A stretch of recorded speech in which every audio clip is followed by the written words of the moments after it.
over the world, electoral reform is an integral part of democratic development aimed at improving electoral process by upholding the electoral rights of citizens. Nigeria has a long history of electoral reforms from different political transition processes since independence. With each transition, at some points, a new electoral commission was created. Now, we're looking at this and we're going to link it to the main issue of today, the big thing that's happening in our country today, which is the election that is taking place in Edo State. And to look at this with us this morning, it's my pleasure to welcome one legal practitioner in the studio with us, Chief Godi Uwazurike. Thank you. Morning, Princess. Another legal practitioner who joins us via Zoom, Mr. Tony Dania. Hi, Tony.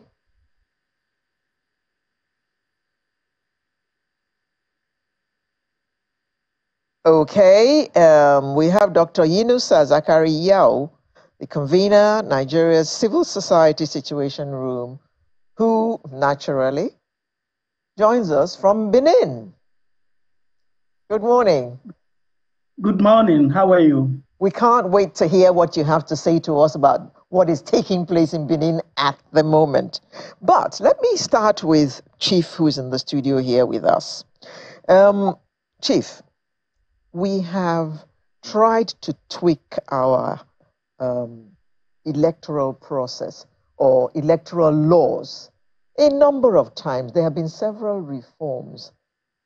How well would you say we have done on this road to getting, I don't want to use the word perfect, a better electoral process? I think I would say a credible electoral process. A credible one. Because there's no election that is perfect in any part of the world. Yeah. But in Nigeria here, we seem to have learned nothing and we have forgotten nothing. What do I mean by that? As of this morning, voters were already on in various centers in Edo State. Elections start by 8. Yet, 8:30. Or 8:30. A few minutes line, the vehicles were yet to depart from the centers. We have been planning for this election for the past 1 year. Yet, the day of the election, we are not ready. So the electoral reforms, yes, we do our best by asking for reforms based on what we have seen. It's like the more things change, the more they remain the same. As at yesterday, the fear was that results had been written. As at yesterday, the fear was that fake tags had been given to people. As at yesterday, the fear was, will there be violence? What of the thugs? They say some thugs have been arrested. The unfortunate thing is that all the thugs are said to belong to one party. The thugs belonging to the other major party, nobody touches them. So we are talking of electoral reforms. It appears the problem, 99%, is with the referee, the umpire, in this case, INEC. If INEC is firm and strict and truly independent, it will do the right things. Let me just give you an example by taking you back to the last presidential election. When results are announced, what are you supposed to do? You sign result sheets and hand over. But then, it turned out that when Peter Obi and Atiku said, where are the certified results, they were asked to pay, and they paid. As I'm speaking to you, Peter Obi never got his own up till today. And when he went to tribunal and said, where is it? They said, oh, you should have used any other means. They never told INEC, why don't you give these people their results?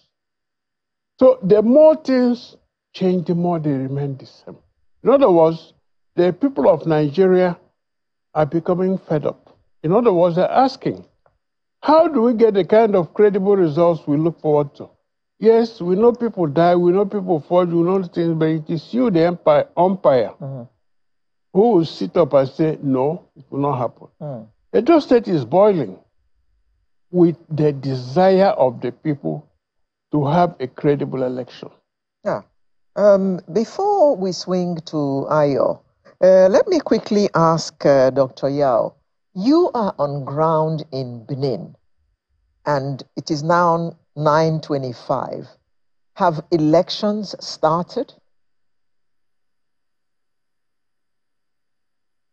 Thank you very much for that. I think it's quite an even process. In a number of polling units, INEC officials, election materials are still yet to arrive at the polling units. In other words, that there are still no election taking place in those units. In a few places, of course, there are accreditation is going on and voters are on the queue and so forth. But as I said, it's quite uneven. And it's quite surprising because up to yesterday night, INEC had given assurance that the materials would be there on time and that everything was going to be fine. They even told us that they had done the flood mapping, which means that they have isolated areas they expected there is going to be rain and there would be flood, and therefore they have taken mitigation measures so that the voting materials would be available at the right time.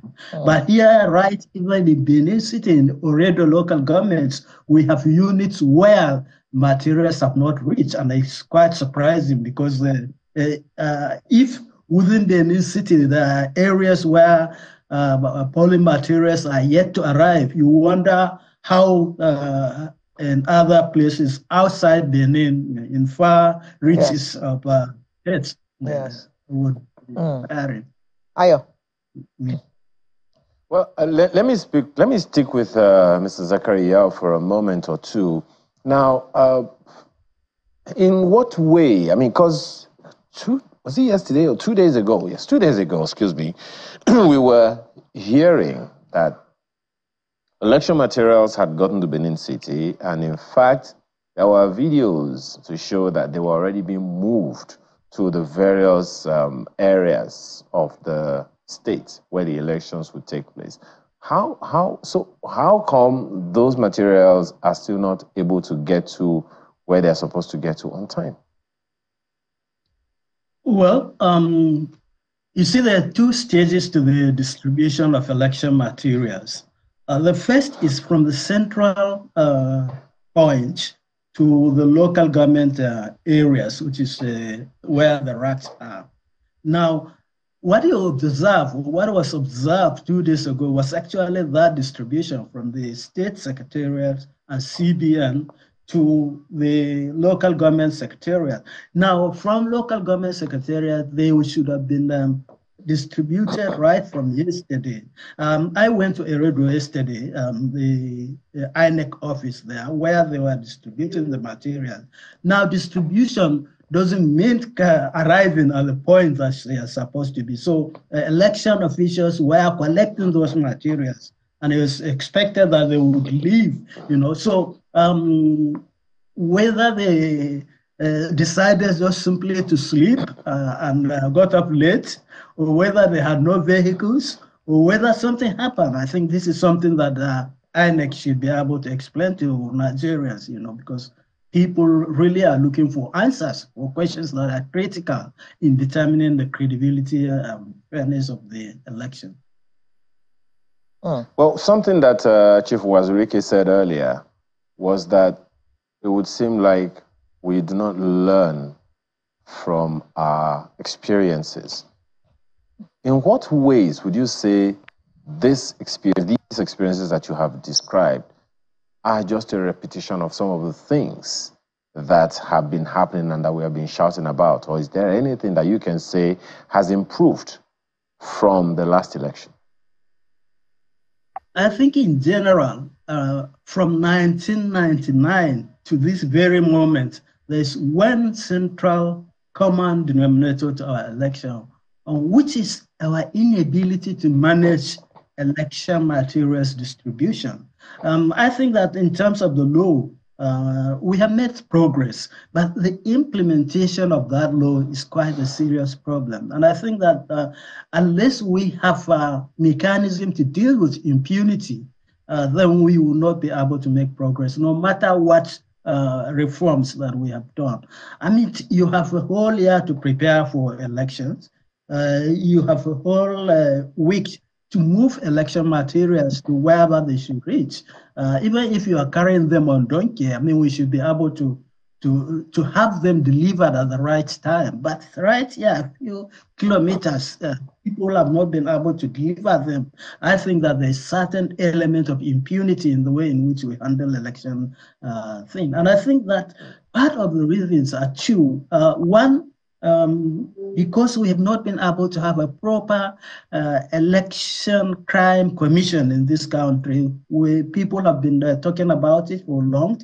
The OAS Commission made a recommendation and that an independent electoral commission, election crime commission should be set up so that it can try people who, one way or the other, sabotage election in this country. That has not been done. And so we hardly see people being punished, people being prosecuted for electoral commission, crimes that they have committed in this country. The second thing I think for me is that I think that we need to safeguard the independence of INEC itself. And when I say to safeguard it, the process of appointing electoral commissioners and INEC chief election officer must be done in such a way that it's inspire confidence, it's truly independent.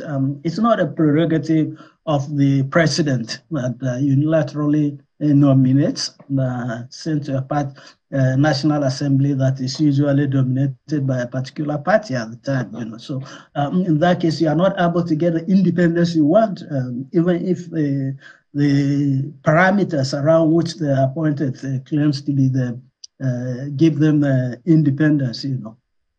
Okay, Chief. Well, Dr. Yao mentioned impunity, and I picked on that word because some people have said that even INEC needs to be looked at, with a microscope. Because if you recall the last elections, we were given the rhetoric about beavers machines and how results were going to be uploaded from the polling centers straight, and you could follow online and know exactly what was happening.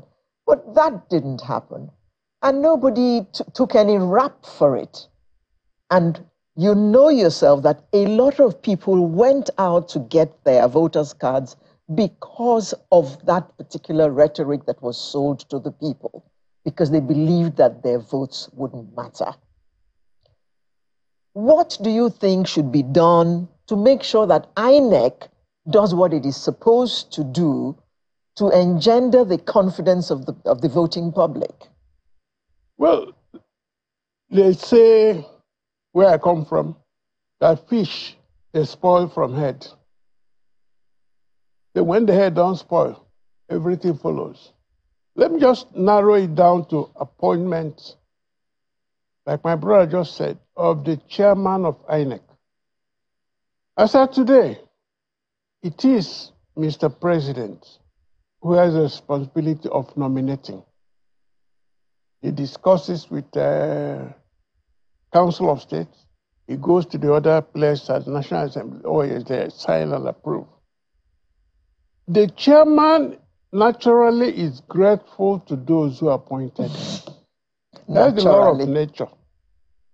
So when that happens, the president can do no wrong unless you have a unique situation where you have a broad-minded president and then another person who will now say, okay, I know the president is broad-minded, he will not deal with me. That is where things will not go along this route. But as of today, we have the chairman of INEC who says, so we are promising 7 and 8 and delivers nothing. Then you have the State Resident Electoral Commission. Let me just give you an example of Lagos. The last election in Lagos was like civil war. First, to collect your voters' card or whatever, INEC ID and so on and so forth. Up till now, many people have not received their own, and there's no plans to even help them receive. Election day, violence non-stop. And I'm happy channels and other TV stations carried the whole thing live. And what the resident electoral commission say, the commissioner in Lagos State, Lagos was free, there was no violence, there was nothing like that. And in psychology, they say when somebody is telling a lie, look at the upper part of the lips. When somebody is telling a lie, if you have not observed it, start observing it. What happens to that upper lip? The upper one. There is a shape it takes. If you have not notice their government officials when they speak. You see the IG of police talking. Everywhere is free and fair. Just watch. You see the army man, we're in control. In other words, they know that they are deceiving us. So if they want us to believe them from now on, go back to the 2023 elections. All those people who carried ballot boxes, we saw them.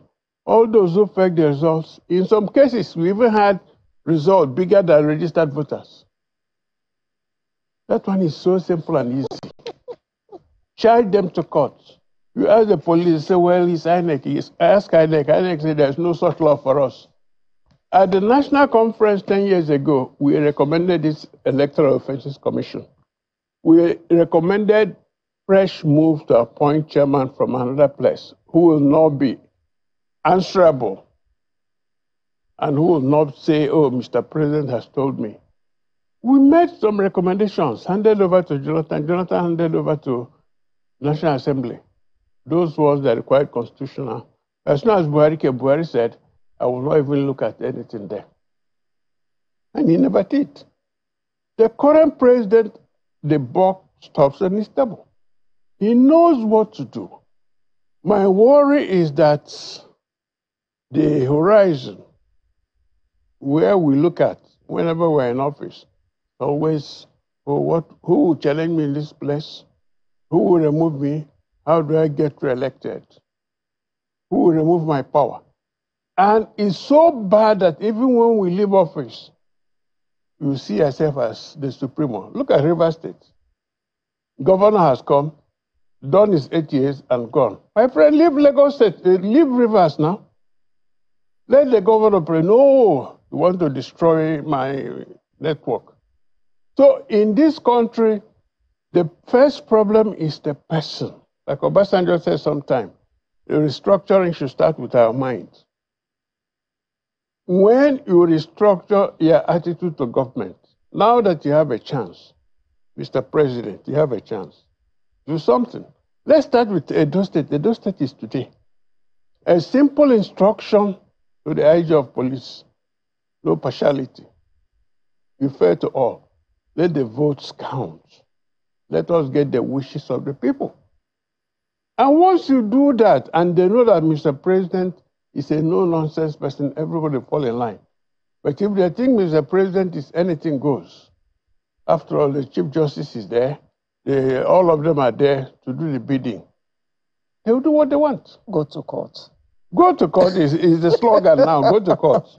Knowing very well that the courts are congested and number of judges has reduced. They know that.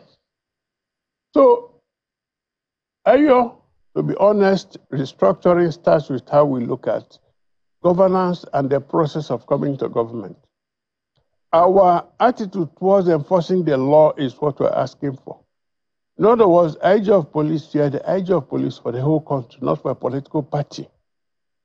And the DIG leading the police contingent, they are not there to help a particular person. But there is something else I will say on this issue. If you want to be my governor, please engage in debates. Let us hear you directly. Edo State up till now cannot say they had all the candidates. Mm-hmm. Up till now, they did not hear the candidates. So if the candidate who did not even talk to them wins, anything goes. But they say that debates do not win elections. But that's discussion for another day. Ayo. Well, yes, I was actually hoping that we'll still have Mr. Daniel with us this morning as well. But let me ask you, Chief, for me, one of the most disturbing things in this entire process is the people, that we are not able to carry the people along well enough, that we're not able to prepare the people well enough, that most of the time the political rhetorics tend to take the shine off of the electoral process proper. So people are even finding it difficult making up their minds. The political class is always, particularly the political parties, intra-party crisis, one party after the other, having one issue or the other, while the candidates themselves are going out there. So even that tends to take away the shine of the real issues of governance, doesn't it? Making it difficult for the people to really even be able to choose who would be the best person to govern us. Well, communication is one word I like, and it helps a lot. You want to be my leader? Communicate to me. Talk to me on what you want to do. You want to be my boss? Communicate to me. But where it is a case of some other person coming to tell me, this is what Mr. A will do, this is what Mr. B will do, it's hearsay. And if it is hearsay, believe you me, there is no expectation.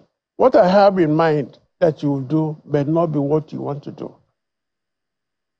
Let me just give you one small example. Trump and Kamala Harris engaged in debate the other day. Half of the politically aware class in Lagos State did not sleep. They sat up all night to listen to two people in America, and I know it was at the whole world. But what happens in Nigeria here? We take it for granted. Oh, you belong to Party A, therefore everything is fine. You belong to Party B. Merit must be the deciding factor in my choice.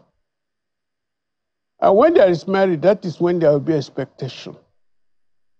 But when there is no expectation, it is anything goes. Right now, we're in trouble in this country. Right now, even the government officials are asking us to bear with us. Things are hard. They will get better. Was that what you promised us? Well, let's quickly cross to Dare in where it's happening right now in Benin City, to give us an idea of what's happening on the streets and how the whole preparation is going. Good morning, Dari. Where exactly are you, and how has it been between last night and this moment? Good morning, Ayo. Of course, I'm reaching you live here in Edo State. I'm at Iko local government. This particular primary school is called Olua Primary School here in Uselu. We got here quite early. The whole activities, it is actually a rack where most non-sensitive sensitive materials were moved from. So we got here quite early. We have those visuals of people, by people I mean officials, packing those materials, moving to different local government. There was a bit of a delay because as at say 8:40, there were still some officials waiting to be conveyed to the different polling units, and that's because they said they needed to wait for the security to accompany them.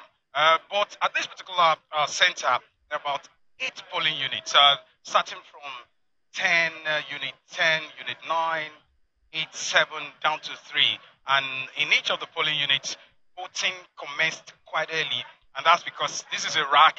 They started setting up quite early, and by 8:30, there were a lot of people on the queue. Okay. But usually there's always this kind of situation. I don't know, there was an altercation there. But so they were quite on the queue, and the voting started. The usual drill, the ad hoc officials who talk them through the processes, the beavers, how it would work. You get the accreditation done by your scanning through your thumbprint, and if it fails, they try the facial verification process. So, and it's been going on quite well, quite orderly as well. People are joining the queue. The they're casting the vote, and some of them are leaving. But again, because we've been moving around and also trying to get information, I have a resident here who may be talking to us about what he's observed so far. He's been going around. Please, let's start with your name, and you're a resident of this community, I guess. My name is Esosa Moregbe, and I'm a resident within the Oselu area. Okay, please talk to us about the process, what you've observed so far. Voting has commenced since 8:30. What are your observations? Well, so far so good. The security agencies are on ground, providing confidence for the people to come out and vote. And people are streaming out from their houses to come and cast their ballot. Although voting has not commenced in some polling units, but then in this particular polling booth, people have started voting. And the electoral process has been peaceful so far. Peaceful so far, but these polling units you're talking about, are they close by? Where are they? They are within a cluster of this environment, so but they've not commenced yet. So when you got there, what are your observations? What are the feelers you're getting from people on ground? Well, people on ground said that they've seen officials, they just want to set up and then comment. Okay, thank you very much for talking to us at this point. You know, we are present in different local governments and also checking with so many units. So I just met him. After this crossing, I would also touch base, look at what is happening elsewhere. But from my observation so far, I've been talking to either Sheo in another local government or Jessica in another local government. Voting a bit delayed in some polling units, but so far, by and large, it's been quite peaceful rather, and also going on quite well. Ayo. There's one issue that's been raised by the convener of the Situation Room that we spoke with earlier. He's still with us on this program right now, saying that elections haven't quite begun in some areas. Have elections begun where you are? What's the progress so far? Okay, so just like I said, there are about 8 polling units here in this center, and election voting commenced at 8:30. Just like the resident who I just finished speaking to right now also observed, he said he's been going around. Election has started in so many places, but he said he identified a place around this neighborhood where they are still waiting for voting to start. We're going to touch base with them there. But here, voting has started. I also spoke with some of the officials to ask them questions about how the process has been going on so far. They said people are coming in, they're trickling in at this point. When voting started, it was a very busy line, but right now, and I think they've already cleared that. So guys, how is it going so far? How many people have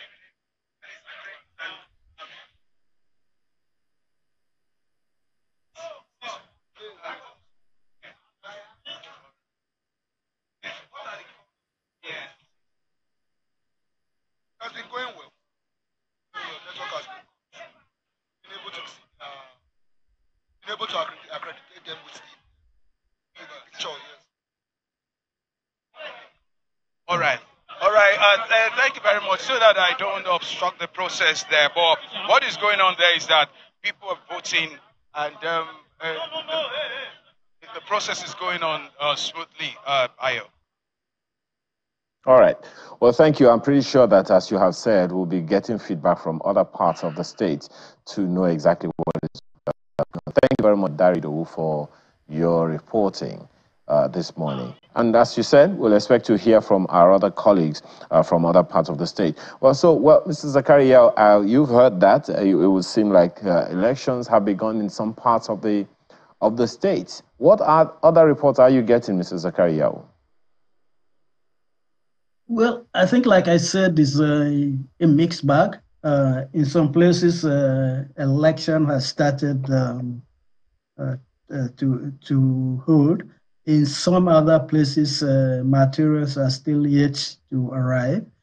In some few cases, even the materials are still to leave the rack, which is the where the materials for various places are being held. So that's the sort of report we are getting. Okay. Well, we'll also, of course, hope that we'll be able to get some other information from other parts of the city to know exactly what is going on. Now, from what you have heard, Chief, would you say we have learned a thing or two? Have we made progress, or is it just same old? No, we have not really made progress. Because the reporter in Benin is talking about Benin City. I'm more interested in those outside Benin City. I'm more interested in the riverine areas. There are some places in Edo State where you can only access by boat. Nobody has said anything. Edo South is mixed. Forest, riverine, and developed areas. The north, yes, accessible. Central, accessible. But believe you me, what people see is what they believe. All those people who left their homes as early as 6 a.m. to go and queue are expecting something reasonable to come out. At the end of the day, if you disappoint them, you have caused serious damage to their psyche. And whoever emerges the next governor of Edo State, people will never see him as genuinely elected. So what we have learned is very little. We have cemented those wrong ones. Distribution of election materials should not be a big deal. Let me just ask you. The banks you see today, once it's 8 o'clock, the doors are open. You use your ATM card, you want to withdraw money, you go to the POS, the same system. But it is INEC owned. You hear glitch, you will see spirits, you will see all kinds of things as they're moving around in this country. Since 1999, we have been doing 4 years. This is off-cycle election. In other words, there is no pressure of work. Just Edo State. It's not a big state. Population is not much. Yet we're having problems. Delivering for the voters is a problem. Well, most certainly something, I mean, as you said earlier, there is no perfect election anywhere, but at least credible. That's the word that you used. But the people who will make it credible are both INEC and the political parties. What's your take on the preparedness for this election by the political parties? As we speak, some of them are still having intra-party crisis. That's significant distraction from whatever it is that people are actually supposed to be focusing on. So what's your take on the preparedness, not level of preparedness of INEC, of the parties, but of the people being engaged by the parties in the entire process? What's your take on the role the political parties have played in the build-up to this election? Let me just quote a man who was a prime minister of, president of Poland. He was invited by Daniel Mosigwe Foundation to give a lecture some years ago. And I remember I asked him one question. You will soon leave office. Why don't you do something to elongate your stay? You are the president. He just smiled and said, when I was sworn in, I knew how long I would stay. From the day I was sworn in, I knew that I would leave office on a certain day, certain time. At no time did I think of extending because we have rules and regulations. We have a constitution, and I'm ready to follow the constitution. So in this country, you're chairman of a political party. You know how long your chairmanship will stay. You will do nothing except plan how to make sure that you continue in power. Yeah, the governor. You now fought the godfather who brought you in, and you become the new godfather when you leave office. In a particular state, in one of the central part of Nigeria, remember what happened? The governor issued a proclamation. If the governor says do it like this, and the former governor says do it the other way, please obey the former governor. And he signed. He even set up an office next to his own, office of the former governor. And you see that human greed that is the problem in us. in whatever office we are, we find ourselves in, we try to mess up that office. So Obasanjo said, restructure your mind. And if you are the president, if you are the governor, if you are the chairman of local government, remember you have a short time to make an impact. Like one French philosopher said, I don't know whether I'll pass through this road again. Let me do what I have to do now that I'm in office. And that is how it should be. In primary school, in secondary school, in the university, in this election, timetable for everything. My apologies, Chief. In this election, there are three main political parties. Of course, there are several, but there are three frontline political parties.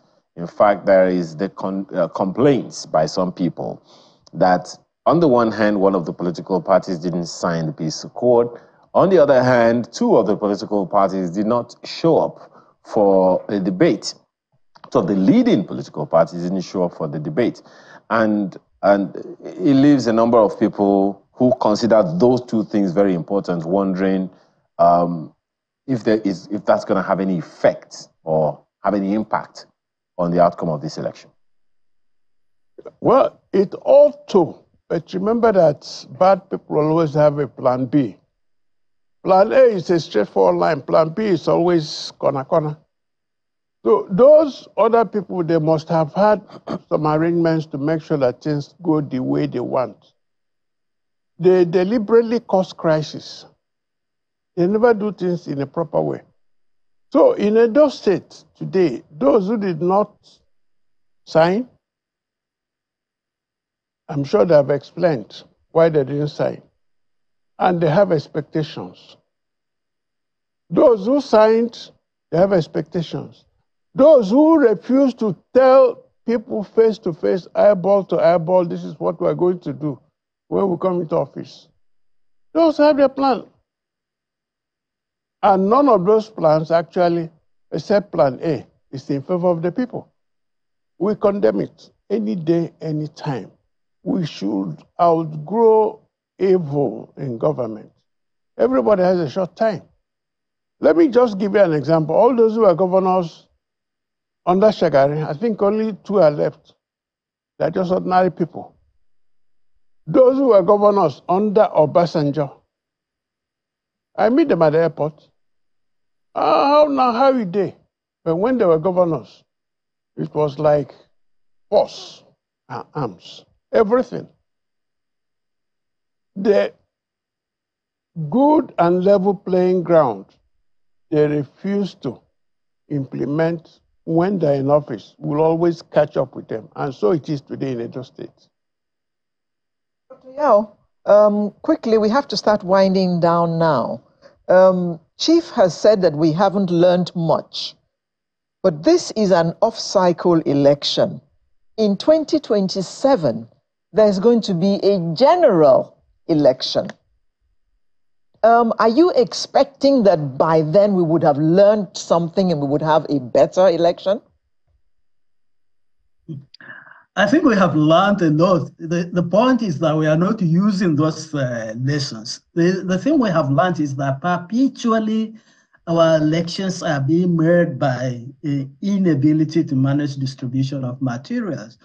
The lessons we have learned is that there are no political parties contesting elections. They are just individuals. In this Edo election, for instance, the political parties are simply not there. Even as we go around now, many of the political parties, including the 3 that you are saying, they have no agents in some places, which means that they actually don't care about the voters. What they care is about them. I think that a citizen would have to understand that the election is about themselves, not about the political parties, not about the candidates. And I think that is a lesson that we need. We must find a way in which candidates must come to speak to the citizens, engage in debates. We tried for this election to get all the candidates to come to a debate, and they refused. I think that this signing of accord is so simply also the lesson that we have learned out of it is that it doesn't work. You sign an accord, and on the day of elections, your supporters commit violence and nothing is done about it. The party is not held accountable to what has happened. So when you sign a paper, it's just signing a paper. I think that that for me is a lesson. And therefore, that rather than just simply signing ceremonial accord where all the television cameras will be there, I think that we need to have some accountable process in which once you commit to the peaceful election and your supporters commit violence, then you will be held accountable. And that is something that would reduce the amount of impunity with which political parties encourage its own members, encourage its supporters to commit violence on election or to commit infractions on election day and even during the vote coalition and so forth. Chief, can you just answer that question in one sentence? Is it possible? To have a credible election 2027. Or are we on the road to it? I think we are in the opposite direction. Oh dear. That's my impression. Because if we want to be on the road to a credible election 2027, we have to cure the defects we have today. And you don't think we're doing anything? No, we are not. We are not. We're actually cementing the evil procedure we used in 2023. Chief Godi Uwazirike, legal practitioner, who was in our studio with us in Lagos, and Dr. Yunusa Zachary Yao, convener, Nigeria's Civil Society Situation Room, who joined us via Zoom from Benin. He is on ground actually taking note of everything that is going on, and I hope that he will give us a report at the end of it all. Thank you very much. We respect that. Thank you. Sunrise will return in just a moment with another interesting conversation. Do stay with us.